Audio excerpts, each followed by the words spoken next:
বিসমিল্লাহির রহমানির রহিম। নতুন আরো একটি ভিডিওতে আপনাদের সকলকে আমন্ত্রণ জানাচ্ছি।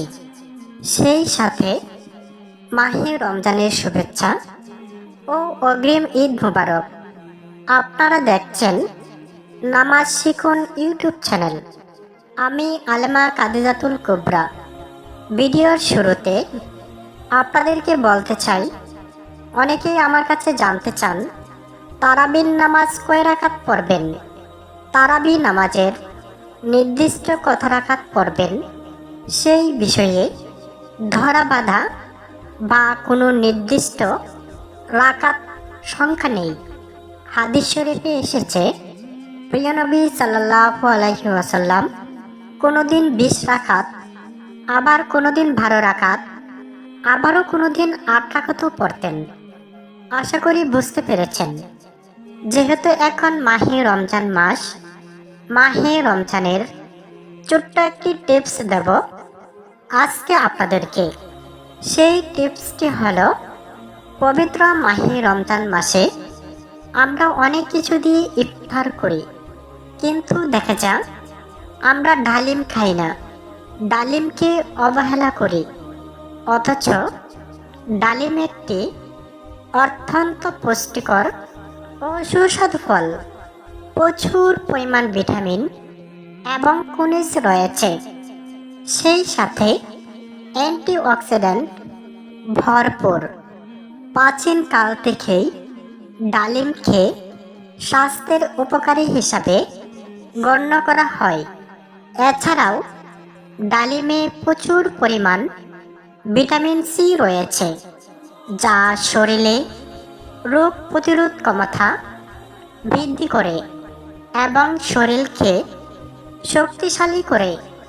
ডালিম রক্তচাপ নিয়ন্ত্রণে কাজ করে এবং হার্ট অ্যাটাকের ঝুঁকি কমা। ডালিমে আয়রন রয়েছে, যা খেলে রক্ত শূন্যতা বা রক্ত বাড়ে। এই জন্যই কাটাছেঁড়া রোগীকে ডালিম খাওয়াতে হয়। ডালিমের রস হজম শক্তি বাড়াতে ও পেটের সমস্যা কমাতে সাহায্য করে। এছাড়াও ডালিমে থাকা অ্যান্টিঅক্সিডেন্ট ত্বককে সতেজ ও উজ্জ্বল রাখতে সাহায্য করে। ডালিম ক্যান্সারের ঝুঁকি কমা, যার কারণে আমাদের দেশে বর্তমানে প্রচুর লোক ক্যান্সারে মারা যায়। নিয়মিত ডালিম খেলে ক্যান্সারের ভাইরাস অ্যাটাক করতে পারে না এবং ক্যান্সারের ঝুঁকি কমে যায়। এছাড়াও ডালিম ওজন নিয়ন্ত্রণ করে এবং ডালিমে ফাইবার বেশি থাকায় চর্বি গলিয়ে গলিয়ে স্বাস্থ্য ঠিক রাখে। এছাড়াও ডালিমে স্মৃতিশক্তি ও ব্রেইনের কার্যক্ষমতা বাড়াতে সহযোগিতা করে। ডালিম রক্তচাপ নিয়ন্ত্রণ করে। এছাড়াও ডালিমে থাকা বিভিন্ন খনিজ ও জিঙ্ক রয়েছে, যা হাড়কে শক্তিশালী করে। প্রিয় দিনী ভাই ও বোনেরা, এছাড়াও অনেক পুষ্টি রয়েছে, সবগুলো বলা সম্ভব নয়। অল্প সময়ে কয়েকটি পুষ্টি আপনাদের সামনে তুলে ধরলাম। কারণ আপনি যদি 5 ওয়াক্ত নামাজ পড়তে চান, রোজা রাখতে চান, তারাবির নামাজ পড়তে চান, তাহলে অবশ্যই আপনাকে প্রথমেই স্বাস্থ্য ভালো রাখতে হবে। স্বাস্থ্য ভালো থাকলে ইবাদতে মনোযোগ আসে।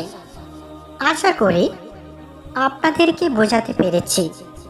এতক্ষণ পর্যন্ত ধৈর্য সহকারে আমার ভিডিওটি দেখার জন্য আপনাদের সকলকে আরও একবার ধন্যবাদ।